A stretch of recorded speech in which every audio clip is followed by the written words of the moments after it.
Welcome, everyone. We are the generous degenerates. We're doing a segment for Identity Crisis.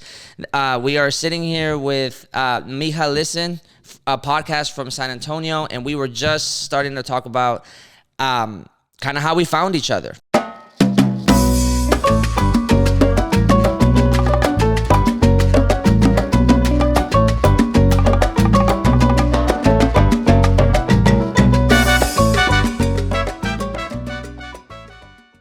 But then I think as soon as our content started picking up some steam in certain areas, that's whenever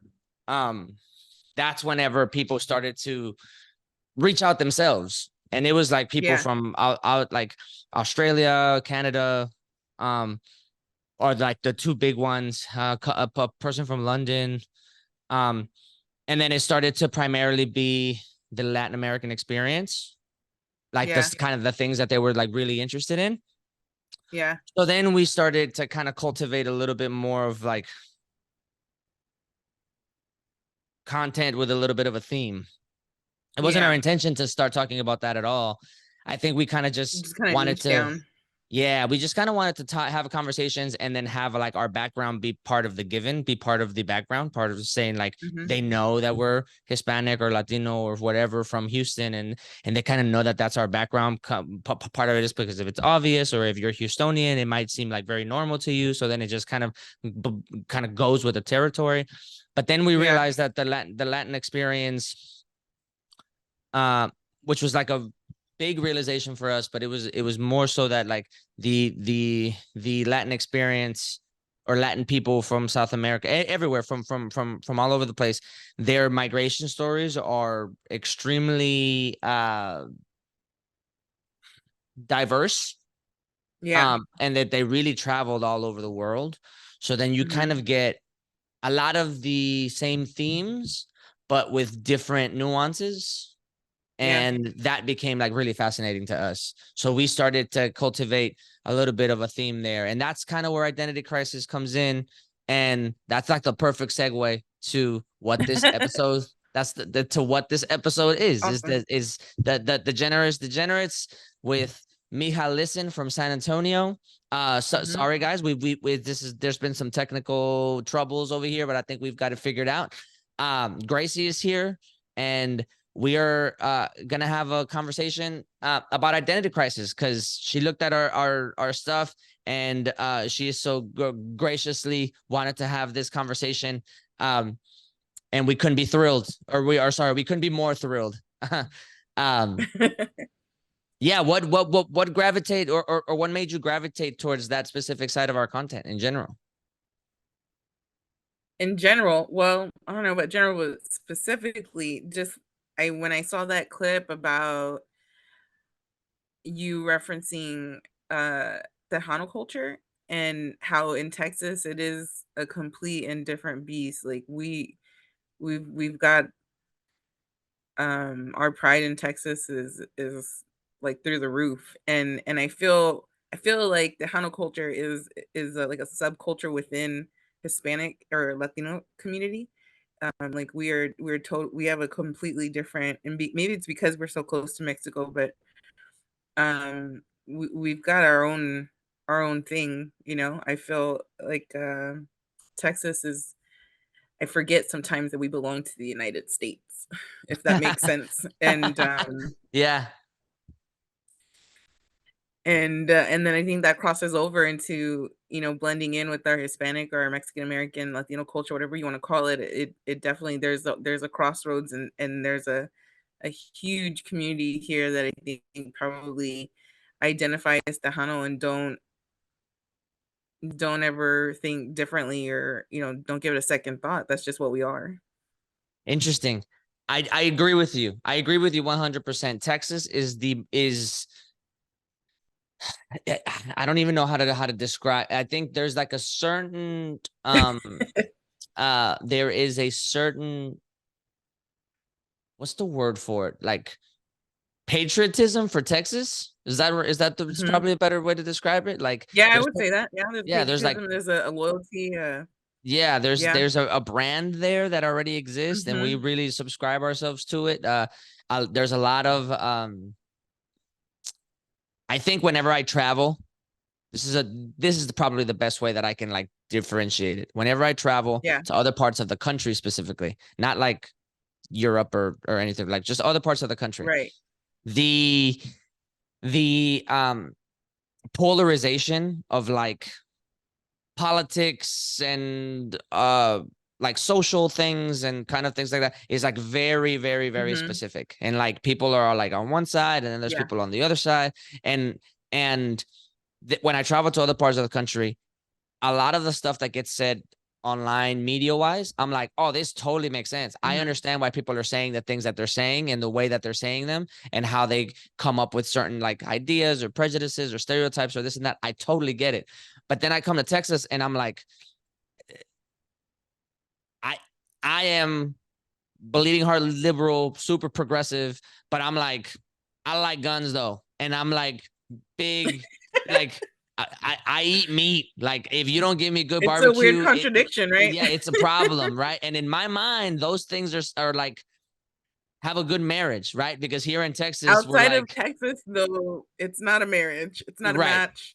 It's right. yeah, It's outside of come, Texas, you don't get people like us. I think we're probably aligning here. Like you yeah, don't get people like us who believe in you know, all the rights for all the people and yeah, and we want our guns. yeah. Like Yeah. don't come near me. Like It's a big so, contradiction outside of Texas. yeah, I realize when I travel outside that I'm like, I've got a little bit of red state in me for sure. I've got a little bit of red state, Mhm. like that people Yeah. will be able to look at and say, dude, you come from a red state. But I also like push back on a lot of the things that like people on the right do, and I feel like Texans in general agree. I'm like Yeah. I tell people, I mean, unless it's like super rural Texas, but like especially in the big cities, I've told people for years, I'm like, Texas has been purple for the longest time, and people don't even realize it. Like there are so many more people in Texas that are incredibly, Yeah. incredibly progressive, and you would never know it because our Yeah. mantra is like, just don't get in my way.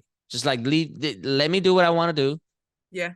Don't get in my way, and it's cool. Just do whatever you want over We've there. got that mentality, right? It leads it lends itself very well to I think the Hispanic community or to us because Mm-hmm. Texas has that mentality of don't get my way, you know, it's let us do what we want to do kind of a thing. And I think that Hispanic people kind of or at least myself, maybe I'm speaking for myself, but I you know, I have that mentality as well. It's like I know what I'm doing, get out my way or join me, you know?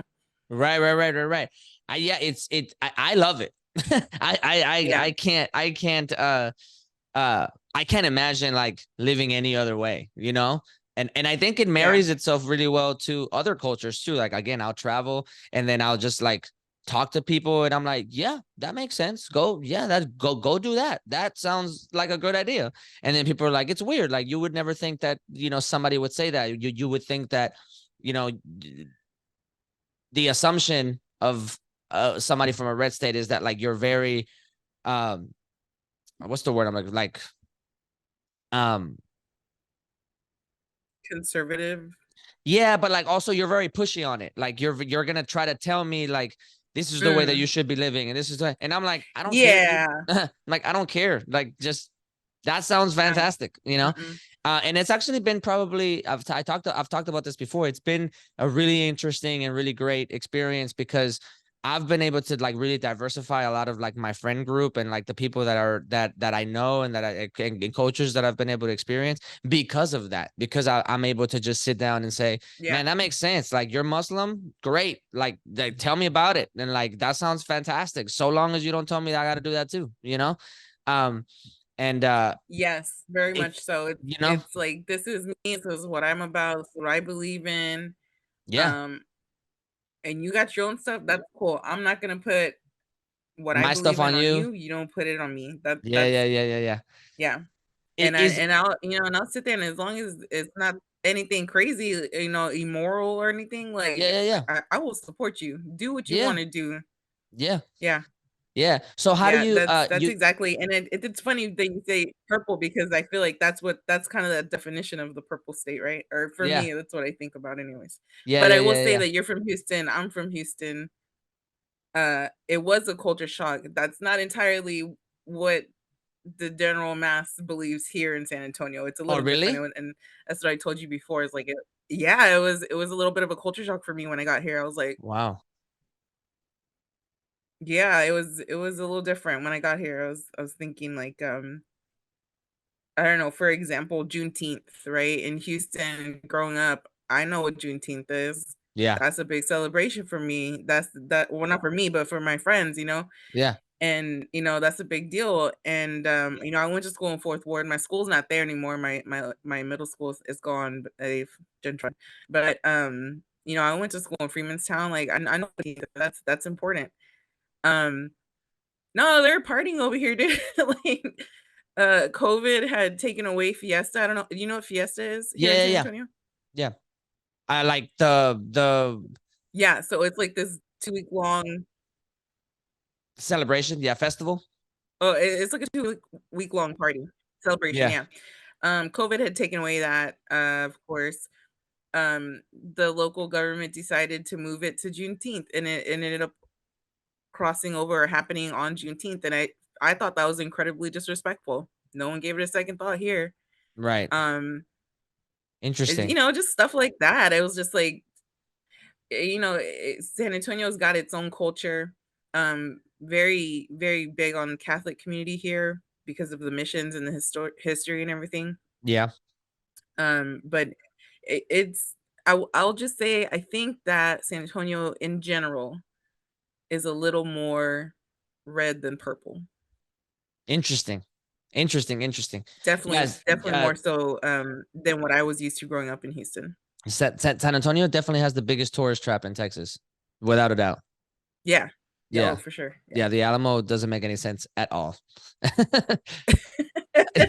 I tell people all the time, I'm like, they're like, oh, for foreigners will come in, right? And they're like, oh, yeah, maybe the Alamo, that's like a big deal. I'm like, don't go to the Alamo. Don't do that. It's just a room. It's fine. Nothing happened. Or I mean, No. something happened, but like, it's not even what you want it to happen. And like, it's fine. It's not Nope. a big deal. just don't go. Go to No, Fiesta, when you Texas. learn Go to the about what Riverwalk. actually happened, it's like, Yeah. Yeah, I'm like, wait, you're yeah. celebrating defeat? I'm like, look, it's weird. We Yeah, we're, yeah, it's we're prideful. Just go to the Riverwalk. Go to Fiesta, Texas. just go You drink know, and have fun. yeah. That's all you gotta do. It's so funny. Yeah, the Alamo and the missions, they're beautiful. You wanna go look at it, it's beautiful, but, um, I get a little bit enraged when I start to think about everything that happened there, uh, Right? back in the day. For real. Yeah. Yeah, Texas in and of itself is a weird oxymoron, but like in the most beautiful Mhm. way, because Yeah. there's stereotypes about us that everybody's like in a 10-gallon hat and like boots and like this and that. So it's really funny whenever people stereotype us or me that way. Mhm. But then people like come to like get to know the culture. And I think that like, well, maybe I'm speaking for Houston, maybe Texas as a whole, but like you and I are from Houston, so you'll probably be able to understand this. But I'm like, Houston feels like the epitome of what what it means to be truly diverse and accepting.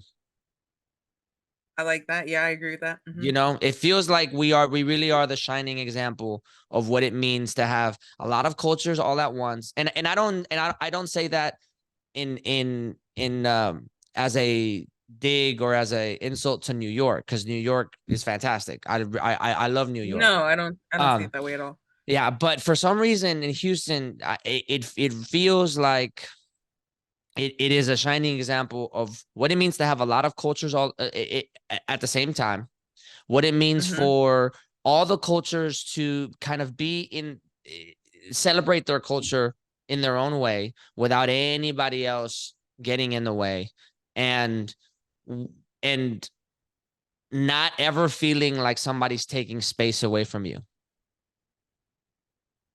Yeah, I would agree with that. you know.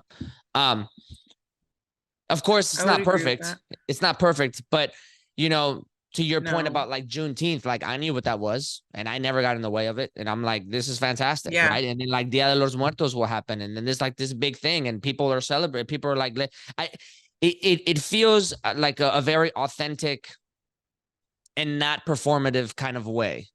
Because I imagine that in certain other places, you can probably tell the performative aspect of saying something like, "Oh, Juneteenth is happening, so we have to like raise awareness." So then you get a lot of like people coming in, and then there's a lot of performative aspects there. But like, I genuinely in the just the inflection of people's voice, I've heard people, black people, Muslim people, Mhm. just be like, there's a lot of at school or whatever in my community, there's a lot of Hispanics and Latin Americans, and Dia de los Muertos is coming, and there's a festival, and I want to celebrate. I want to like go with my Latin friends because it's going to be a great experience. And Yeah, no, you know what I mean? I And totally get that. it feels Growing up, authentic. I feel Yeah. like, I've always had friends from other cultures, and they've always been, like, right there next to you, ready to learn about your culture, ready to celebrate with you, really, and Yeah. I think Houston does a good job about, everybody just kinda appreciating and respecting each other's cultures, yeah. Yeah. Yeah. But Yeah. Yeah. here in San Antonio, and not to, I'm definitely not knocking on it at all, but the Hispanic culture is the predominant and only culture in San Antonio. There Mm, are others, and there are, festivals and other things going on in the city, but it's you can't ignore this one. This is for it. This is it here, and interesting. it's nice, Interesting. and it's very welcoming. I told my husband's from San Antonio, and so that's when we had kids, we moved back, or we moved here. 'Cause it's cheap. It is cheaper to raise a family here in San Antonio than it is in Houston. But Interesting. when we moved back, it was different, but it was very welcoming. The people here, good lord, that was another culture shock, when I left Houston. Not to say that Houston isn't friendly, but in Houston, you watch out. Everybody's a little you're not telling your neighbor all your business kind of a Yeah, thing, that's true. like, we're guarded. Yeah. Okay, we're guarded. We don't throw our southern hospitality out the window, but we are a little bit guarded, right? Yeah. Here in San Antonio, I mean, God, everybody's just they welcome you with open arms. Like, I mean, I remember when we first moved here, and we moved here, I had 2 kids, right? It was a 1-year-old and a baby. So my youngest daughter wasn't even 1 yet.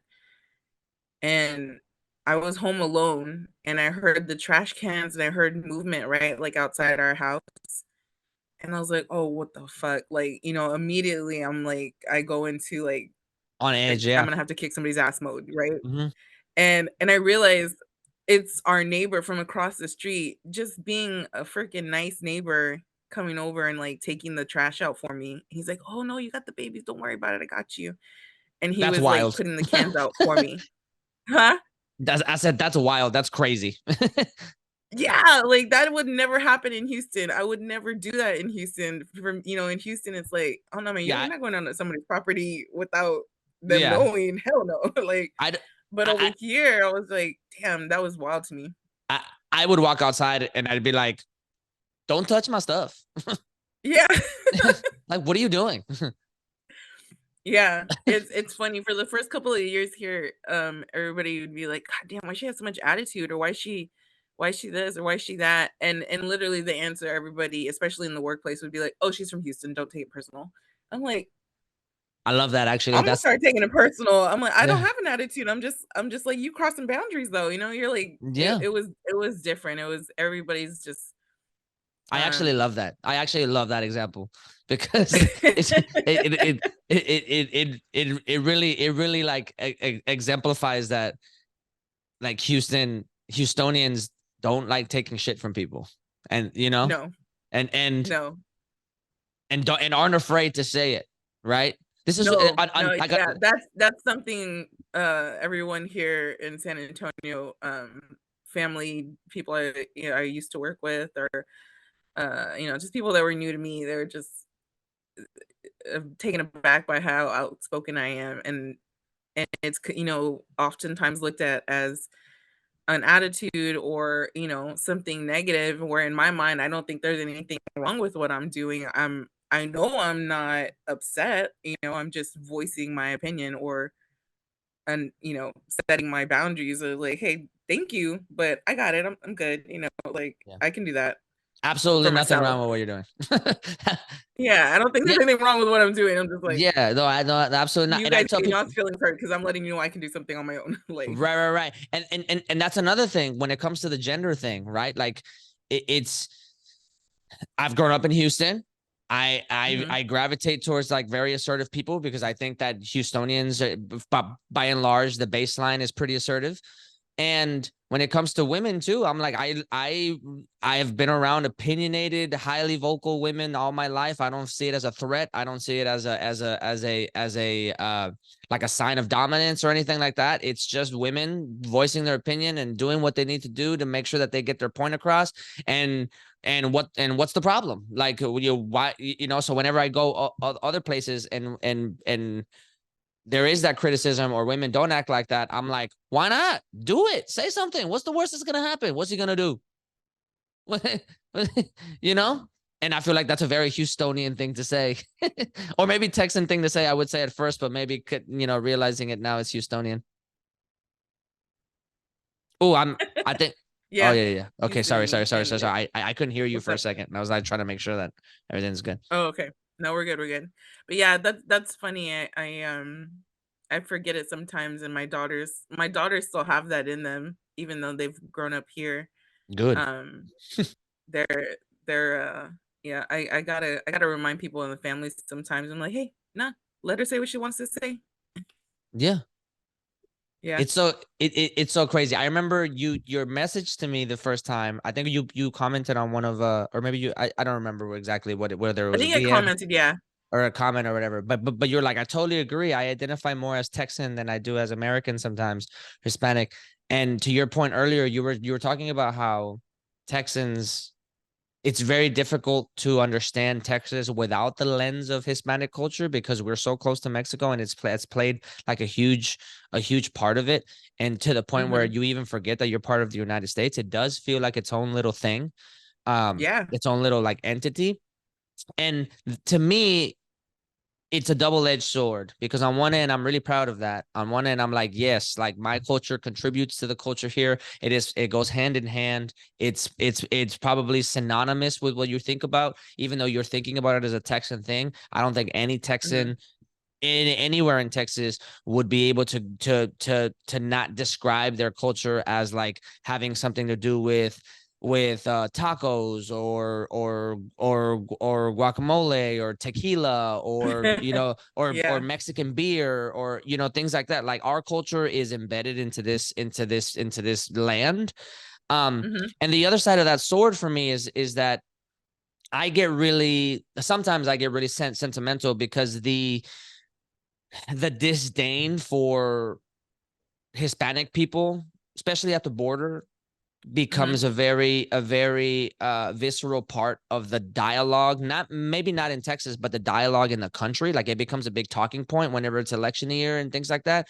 And it makes Yeah. me really it gets me really heated sometimes because my argument is always like we have if I had a blank check and I could talk to politics, if I could just get on a microphone and have all the politicians in front of me, the only thing that I would say is watch your mouth because that's not like that's not the conversation you need to be had. You could have the conversation without having to vilify a group of people that undoubtedly changes the entire culture of the I guess it's not technically the American South, but like Texas all the way to California, that the border states, like the culture there is Yeah. is essentially ran by us, whether you care Yeah. to admit it or not. We are the driving force of influence there in terms of cuisine, in terms of nightlife, in terms of party, in terms of Absolutely. yeah. So you can't live without us. So we We set the tone. yeah, we really need to pay better attention to how we have these conversations. And then in Texas specifically, I don't know if you feel the same. I'll let you elaborate in a little bit, but you mentioned um that you identify as Tejano or Tejana. Mm-hmm. Yeah. Do you see that as the same as Texan, or do you see Tejano or Tejana as like Selena and like a very specific type of music, Tejano music, or are you just using Tejano and Tejana as just like Spanish for Texan? No, I am not using Tejano Tejana for Spanish as Texan. I think Texan, if someone says they're Texan, I would think that it's someone outside of Hispanic culture saying that. Right. If I say that I'm Tejana because like if I, if I were go to Mexico now, I don't have family there. Mm-hmm. They're all dead or they've been on this side of the border for a long time. Like if you look back, my generations have been here. I did my 23andMe. It's funny, me and another podcaster want to do this whole 23andMe thing. But um my family has been here for 3 to 4 generations. And you know, I yes, my upbringing, my blood, my DNA, my ancestry, all of that is Mexican American, but or is rooted from Mexico, but I didn't grow up going to Mexico in the summers. I didn't grow up going to, the way other people have that are their generations have been here in less time. I identify as Tejana because I have that Mexican Hispanic heritage, but my roots are here in Texas. Like I don't have that in me the way some other people do. And collectively we all belong to the same group, but I identify as Tejana because I don't really have a whole allegiance to Mexico or loyalty to Mexico. I Right. have an appreciation for Mexico, but you know what? Does that make sense? I'm torn. I'm at a tug of war with the Hispanic Heritage Month, to be honest with you.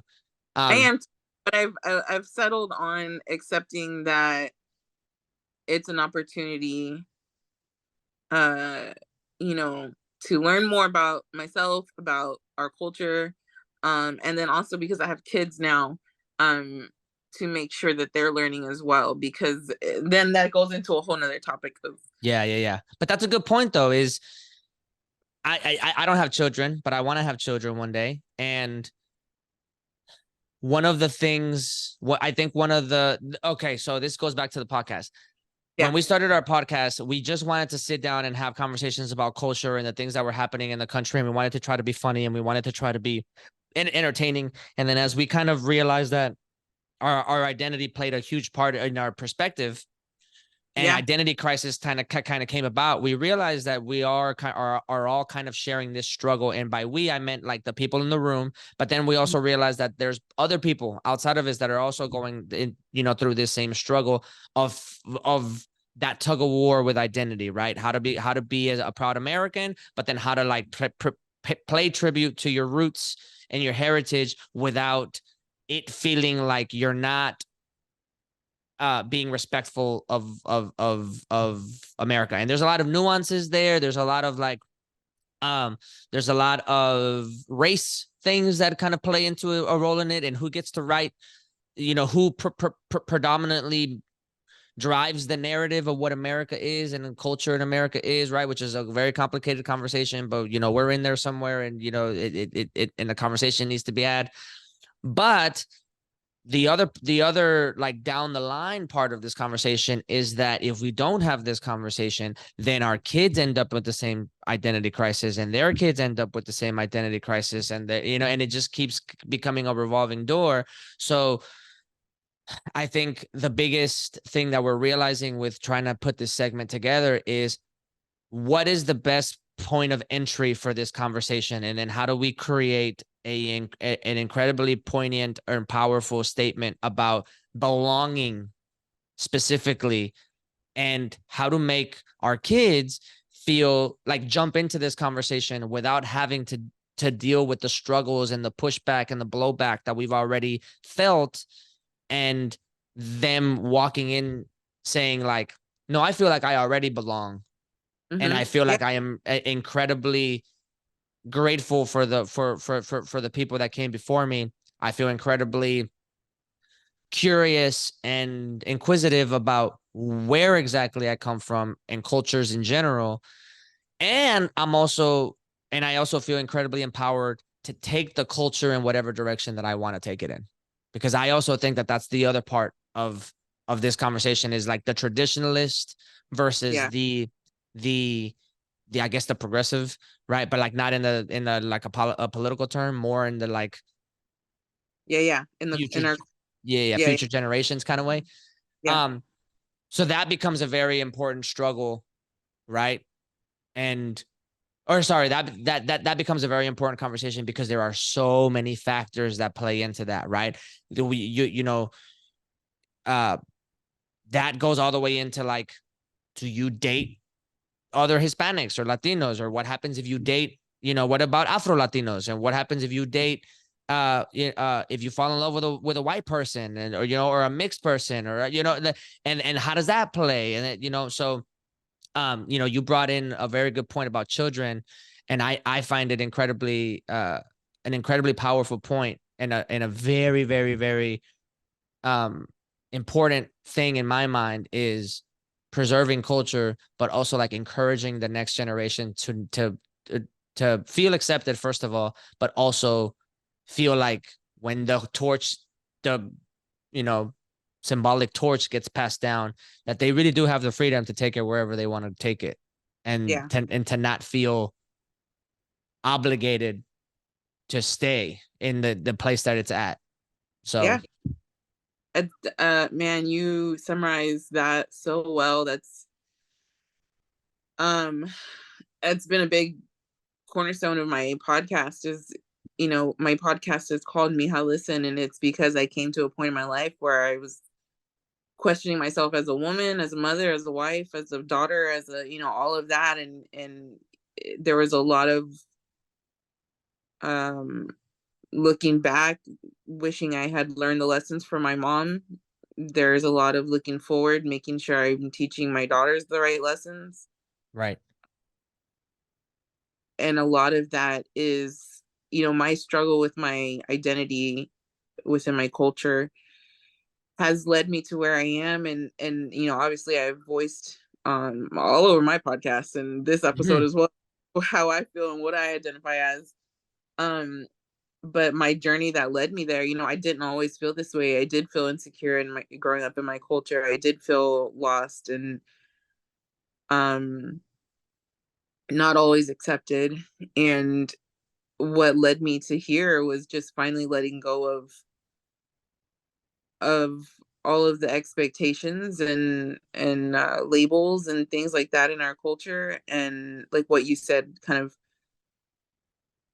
the purists and traditions and things like that. It's like I let go of all of that and gave myself permission to just submerge myself and surround myself with the parts of my culture that I connected with the most, Right, and being confident in knowing that I have connection there and that I have roots there.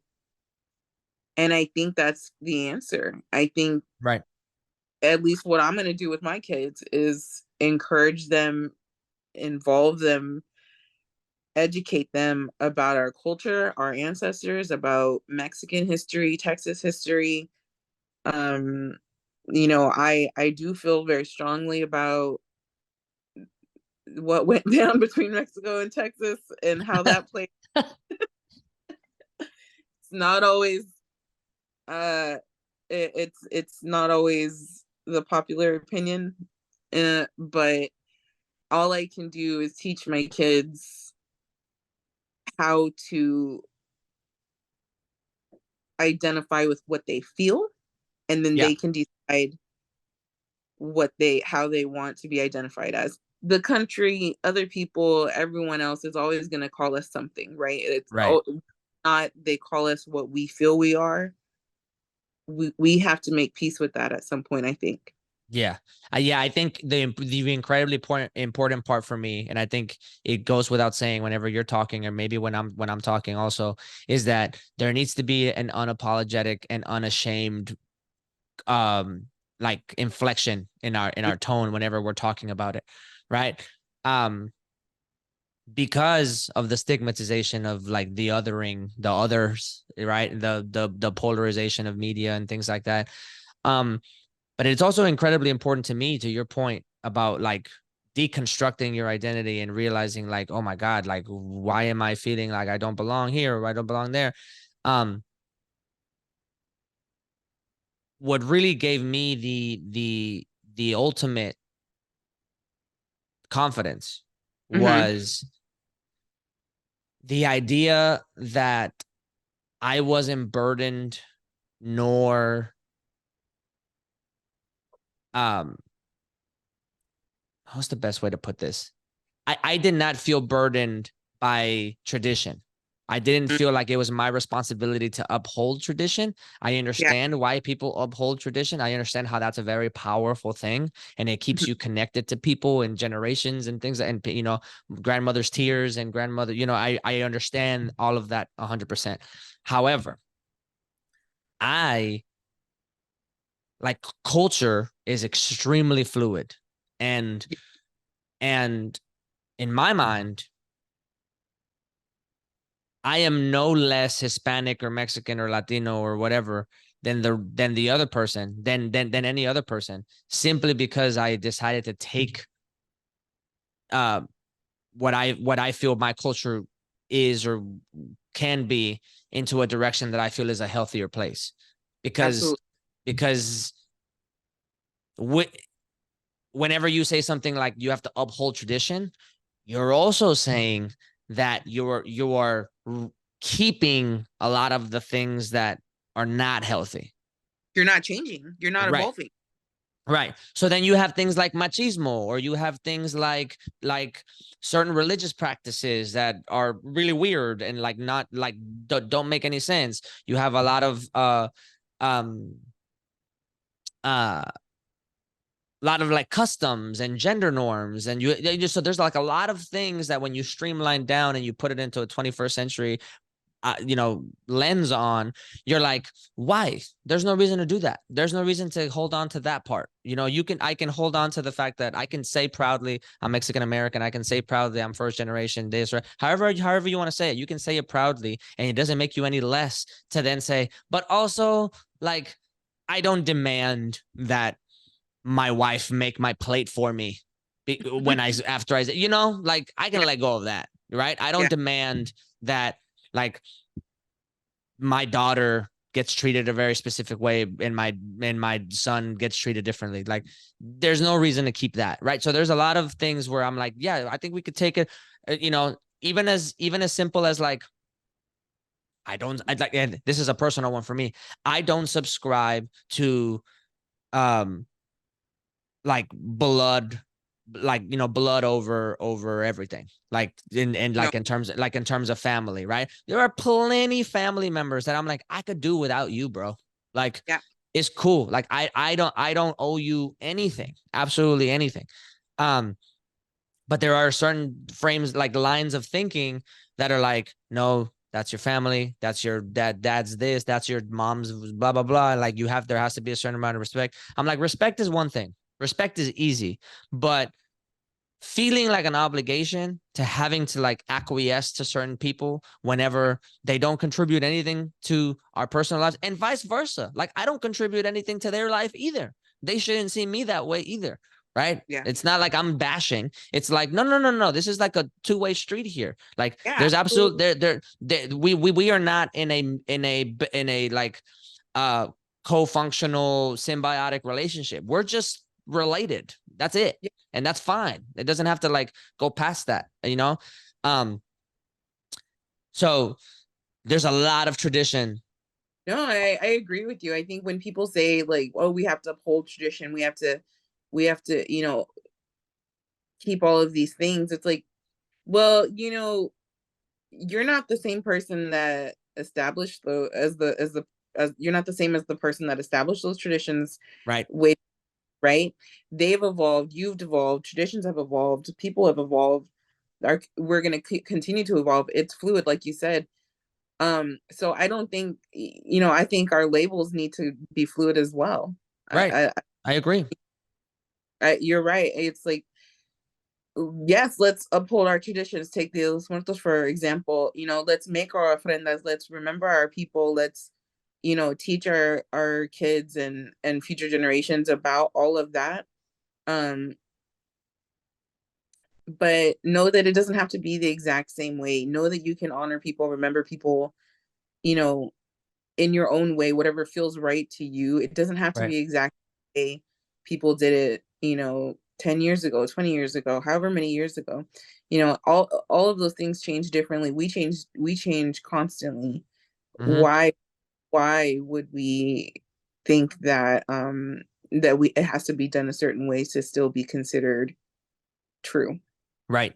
Yeah, yeah. I mean, I think that the Tejano movement is a clear-cut example of that. The Chicano movement has been a clear-cut example of that. I'm sure there's other subsects like of Mexican American culture that's kind of turned into that. But I'm pretty sure it's happening. Like I'm pretty sure if we go to Miami right now, there is a certain brand of Cuban culture that is very specific, that is like branching out of Cuban tradition, and that's gonna be just as great and just as beautiful as the traditionalist, like, Havana type Cubans, right? And I'm sure like the Hispanics in Chicago are branching off. The Mexicans in Chicago are branching off and turning into this little subsect of their own little, amalgamation. The Puerto Ricans in New York, and how they Mhm. have this kind of like very specific. The Puerto Ricans and Dominicans have like a very specific brand of what it means to be Puerto Rican and Dominican, and with a New York flavor. Like I think all of that is beautiful and not any less valid than Yes. than the original counterpart or whatever, right? The Yeah. traditionalist counterpart or whatever. I do Yeah. think, that being said, I do think that all of those things happening at the same time also though contribute to the laziness that I was talking about when it comes to like mainstream narrative, Yeah. because it's so much easier to say like something happened in New York, and then say like, oh, this is part of the Hispanic community, and then be like, it's so much easier for them to say that than for them to say like, this is a very specific thing that happened, this person happened to identify as this and that, instead of like all of a sudden now I'm in Houston, Texas, thinking like, bruh, we didn't, that has nothing to do with us, like, Yeah. Yeah. yeah. I don't know if I'm sure there's some laziness in there. Um, for sure. I do think sometimes that the grouping and the generalized labeling, I think sometimes is done intentionally. Uh, Oh yeah, I mean, I don't want to say lazy because that sounds like there's no intention there, but no, there's some systematic intention in the yeah. way that we were labeled and grouped Yeah, along the way. I do think that yeah, contextually, there's probably a lot of that. Yeah, no, you're absolutely right. There's probably a lot of like villainization and uh stigmatization of a very specific group Hmm. of people whenever some of these conversations are being had. I guess what I'm saying is I wish that they had the what would be the term, journalistic integrity to be able Yeah. to further like get really specific about what the kind of culture that they're dealing with, instead of generalizing this like everybody into the same thing, for like a political gain or political term, or whatever it Do is that is happening. you think sometimes it's not specified because maybe all of these little subcultures are not as well known? I think that I think so. I think there's a couple things that play a part in it. I think that one, there's probably like a corporate head that's like, do it this way Yeah. because this is what's going to get the most like attention and most eyeballs. So I think that there's one there. But I also think it's uh ignorance. Like they're just not aware of it because Yeah. they don't come from it, and because they don't come from it, they think that they might be saying the same thing, the right thing, but then like boots on the ground, you're like, that has nothing, that you're absolutely off the mark there, right? How do we uh loud they are aware? what was that? How do we become loud enough so that they are aware? Um, loud enough. I think I think the loud part is what we're doing right now. Is having a Yeah. conversation, and hopefully this conversation resonates with people, and hopefully the people, what we're really trying to do is empower people, and hopefully people feel empowered enough to go out and just make their voice heard. However, I don't think that will be enough. In all honesty, I think that what it would really take is for it is a combination, like a 1-2 punch. Like, I think we're the Yeah. first punch, and then I think that hopefully people that hear the things that we're saying will feel empowered enough, will go through the trenches, will go through uncomfortable spaces, come out the other side, become people in positions of power, right? And I'm sure that there's already people there. I'm trying to look for them because again, there's fifth generation, sixth generation Hispanics already here. You know, people that are in position, say like the DA's office, or big corporate lawyers, or nonprofits, or like people need to get into those positions, get Yeah. really good at their job, and then while they're in that job, while they're the DA, while they're the head of a big nonprofit, while they're maybe news anchors that are not Univision or Telemundo, that are going like specifically to be the Hispanic voice and the Latin voice and the representation in these big spaces, even though that's going to be incredibly uncomfortable because they're going to be the person that doesn't fit, right? Like, them being brave enough to put themselves into those positions will and then all of it together, right? Heads Yeah. of schools, principals, heads, people with charter schools that are very specific about a specific type of community, right? Like, all of those people that come from where we come from together, Mhm. collectively, will probably have a better voice and more authority, um or maybe just more power, more influence, more Yeah. a higher position. Right. They will be able to collectively say, like, our experience is here, and then when they get invited, because of their prominence and their success, they'll get invited into certain spaces, and then there'll be a very specific 5-second moment where they'll say something like the Latin community, and then that person will feel the responsibility to say, wait, it's not the Latin community, it's the Mexican community. Wait, it's not, I just want to correct you a little bit. This is, just so that we're like, very specific. It's not the Hispanic community. It's the Puerto Rican community of New York, or, whatever. Like, and I think that's a combination of all of those things are going to be what really solidifies the furtherance of that conversation in terms of identity. But it's that first punch, like you said, with people like us, Yeah, I do think so.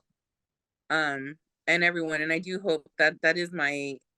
It's become clear to me that through my podcast and conversations that I get to have with people like you on your podcast, that my hope for all of these conversations that we have and open up is that listeners feel like they can walk away and feel a little bit more comfortable, a little bit more empowered, Yeah, um, to speak up and let people know. It's like, well, I'm not just you want me here as a token, but y'all don't want me to say anything. No, I'm gonna say right, something because right. Yeah, no, because I completely agree with you. yeah.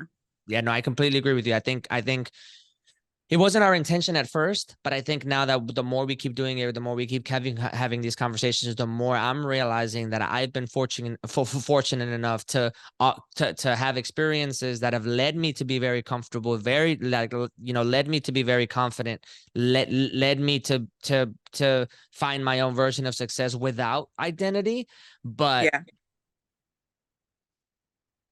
it's now put me in a position where I'm realizing that the identity crisis is real. So me every time I get behind a microphone and I start to have these conversations, I think my ultimate goal is being able to reach somebody and say, no, you are, like, your perspective is very valuable, even if I Hmm. agree with it or not. Your perspective is very valuable, and you need to feel empowered to say it. Yeah. And I'll invite you into this space so that you can say it, even if we disagree or we don't or whatever. Um, because I think that's the ultimate goal. Is we can't find a national identity and a national place to be of belonging. Or better yet, we cannot convince the mainstream narrative that our perspective has not only contributed to that narrative, but is invaluable to that narrative without us understanding ourselves that we're invaluable to that narrative and standing our ground and saying, like, I'm not moving because I helped build this. And without me, you wouldn't have been able to do it successfully. So you either recognize me or I'll keep being allowed and getting attention towards so people can see the nuances of this thing, right? So yeah, I think that's ultimately what our podcast, at least Identity Crisis specifically, is more turning itself into. Our regular, like, week to week is a lot of shit talking and like trying to just have fun and like, and just be at, at the function. But I think when I started my podcast, I wanted some of that. I wanted that shit talking, just, everyday kind of stuff. And I have not been able to get there. These kinds of conversations are just what keeps happening. And I'm not fighting it anymore. If this is what's my podcast is leading to, I've realized the importance of it, and I'm not yeah. going to fight it. Yeah. And we will join you, whenever you would like a guest, because I think that these conversations are super important. The fact that we're both, the fact that we're both in Texas might make it logistically a little easier. You're in San Antonio right now. We're in Houston, but I think we're gonna end up being a hybrid. I think I am moving to Austin. Oh, And I'll be there in January, and I'm going to continue like branching out things over there, but I am going to be commuting a lot. So I think our podcast is essentially going to turn into a hybrid of like a Houston / Austin / in general. But I think it'll give us an opportunity to go and film other places and do do a whole bunch of stuff. So it would be awesome if we can continue this conversation and however it evolves in person, because we're relatively close to each other. So I want to give you an open invitation. Anytime you're in Houston and we're recording, we would love to have you on. Or if we're in San Antonio for some reason, and for some reason, we can make it work, that would be awesome. Or if you're in Austin and we're there, like I feel like sometime in the next 6 to 9 months, there's definitely a way that we can possibly get together and continue having, these conversations. And then maybe we can have a big meaningful conversation like this, while also adding in some shit talking too, just to get your just to get that fix out of the way for you. Yeah, I would appreciate it. That'd be great. But no, I agree. I think that's awesome that you guys are going to, or that you're going to Austin, because like we said, there's just there's so many of us and so many different parts of us, and all over Texas. It's we need to be heard, and we need to be seen. Yeah. And I think that'll give you a different perspective. And I'm really looking forward to, I mean, I'm sure you've been to Austin. I'm sure you're not going to just go move there and you haven't been there, but yeah, I'm really looking forward to hearing from you to see, if you experience a culture shock like I did, leaving Houston and moving into another part of Texas. Yeah, I think I'm gonna spend the first 9 months try to like dip my toe in. But like I said, I'm commuting back and forth a lot. But I can already feel a culture shock. Yeah. I can already feel it. Only I think primarily because of the deep Houstonian root, but also it's just it's like the environment in and of itself. I don't mean like the people environment. I mean like the actual city. Like it's built differently. Like there's more hills. There's more like it's next to a lot of water. So there's a lot of like different things. Wine countries like 30 minutes west. So then so you're in this like a very specific thing. There's also a lot of tech happening over there. That's a reason that I'm heading over there. Also just because the media company and whatnot. So there's like a different vibe over there. I'm really excited about finding these small little crevices where like the really good tacos are, where they're really good. You know what I mean? Like because I know they're there. I know they're there. I know we're there, right? So for me, it's going to be more so like a journey into finding all of those things, and then kind of feeling it out. You're from Houston, so you'll understand this, but I call Austin, like Austin to me is like the city version of the Heights. Oh, yeah. You know what I mean? Where like the Heights is cool, Like, we get to talk about it, but the whole Houston and that can be another episode. But yeah, the changing of Houston and the Heights. I grew up in the Heights. I literally lived on Heights Boulevard for a while, and okay, see, so it was so contrasting because everybody had assumptions about me because I lived on Heights Boulevard, and I'm just yeah, like, no, right. it's a small little apartment me and my mom shared. It's Yeah, not like I was in this bubble, this realm, this culture that wasn't mine, that I was used to because I grew up there, but the people around me weren't mine or my people. right. And was around, and then I went to high school in Second Ward. I went to Stephen F. Austin. Yeah. So We're from Second Ward also, so we're like Stephen F. Austin's like down the street. yeah, that's where I graduated from, and it just finds it so funny to me because in high school everybody's like, oh, she's from the Heights, oh, she's weta, she's white, and us again, and it's Yeah, like, yeah, but that's where y'all living now. That's yeah. where all my high I grew school up in Second Ward. I refuse to people are move. head I Heights mean, now. it's getting my policy, or like what I tell people is I grew up in Second Ward whenever nobody wanted to be in Second Ward, and like right on Navigation and Lockwood, like that's where I'm from. It was bad whenever I was a kid, but Yeah, I'm lucky and fortunate enough to have found success. So when I had the chance to move out to Pearland or Sugarland or wherever these people are moving to out of the city, I'm like, no, I am gonna buy here yeah. because this is where I'm from, and this is and if it's gonna get gentrified, it better to get gentrified by me so that I can have a voice in this community and say, I remember when it was like this. I remember when it was like this. I have that, I provide Hell yeah. identity there. That's the way you change the narrative. That's the Yeah, way you change the culture, and yeah, that's how you the life. That's yeah, awesome. That's yeah. happening. I live in the south side of San Antonio now, and that's where my husband's from, and that's what's happening here on the south side now. And when I tell you, I feel like I have been welcomed by this culture, this community, this neighborhood, and it feels like Houston. Parts of it feel like Second Ward. That's awesome. And I have a lot of pride in it, man, because that's what's happening to the south side now, and to see it, to be a part of it here in San Antonio, and to watch it be gentrified, but watch it be taken back by our own culture, by a younger generation of our own culture. It's great, Um, right? it's fucking awesome, man. Yeah. Yeah. So I'm gonna have to get back to you on it. My theory is that Austin is the city version of the Heights. I'm gonna be there for a couple months, and then I'll check back in, and I'll be like, is it true? Is it not? It feels like it is. I love the Yeah. Heights too. I mean, it's great, but it kind of feels that way. Um, yeah, I'll check back. I'll do an analysis. I'll do an Let me analysis episode. it's funny. It's funny because at one point the Heights was a Yeah, it dry was. Yeah, it was a dry county. Yeah. yeah, like, and they didn't, parts of it didn't even allow kids. Like, my parents had to move out of where they lived when they had me because they didn't allow kids. So it's the Heights have become this other little city within Houston. And it's funny that you say Austin is the city version of the Heights. Yeah, it feels that way. It feels That like it's like totally makes sense. Yeah. yeah, Austin feels like the city version of like the kids of like really progressive people that kind of want to keep a little bit of their like kiddish roots that are like in these very new money spaces Yeah.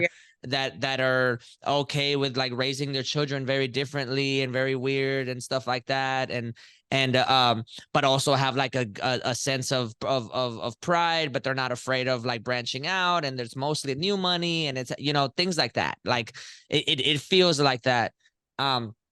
So far I'm not wrong, but again, I'm not like deep. I'm not like deep in the trenches of Austin yet, so it'll be it'll be a learning experience. But I'm not letting go of this place that I have here. Let's have that conversation because I also want to know what you end up missing from Houston. Oh, 100. That is going to be an easy conversation. I'll probably be able to get into that conversation in week 1, week 2. Okay. Yeah. I'll be able to do that for sure. Not a problem. But yeah. I think I'm going to make it a goal this year to figure out a way for our podcast and your podcast to link up in person. I know my sister will love to have a conversation with you and pick your Yeah. brain. So I think we should definitely make that happen, and I'm gonna put that in my to-do list, like my very important to-do list, so that we can kind of bridge the gap between San Antonio, Houston, Austin, and I think it'll be good. I think it'll be awesome. Awesome. That's cool to hear. I appreciate it. All righty. Well, it's been about an hour and 15 minutes. I think this conversation was fantastic. It was awesome. I can't wait to do it again. For for when I post this, can you let our audience know where they can find you? Do your shameless plug. Yeah, my shameless plug. So I'm on Instagram and Facebook. I'll be honest, Instagram is where it's at. Facebook's not, it's just there to cover the bases. But it's Mija Listen podcast. If you don't know how to spell Mija, it's Mija Listen podcast. And then there's mijalisten.com. My Selena shirts, that's my shameless plug. She is our Texas queen. If anyone agrees with me, you can go get that there. But my website for Hispanic Heritage Month, because I was feeling some sort of way, so I decided to say celebrate every day, instead of just celebrating this month. That's my little resistance there. But for the rest of October, everything on my website is 15% off. So it's mijalisten.com, and then the Instagram is Mija Listen podcast. But thank you for having me. I really enjoyed having this conversation. If anyone watching, if it resonates with anyone, I have an open invitation on my podcast as well, for you guys, of course, for you and your sister, but for anyone, if anything struck a chord with anyone and wants to have that same conversation, vamos a hablar. Let's, let me just send me a message. Let's talk about it. Yeah, for sure, for sure. Please hit her up.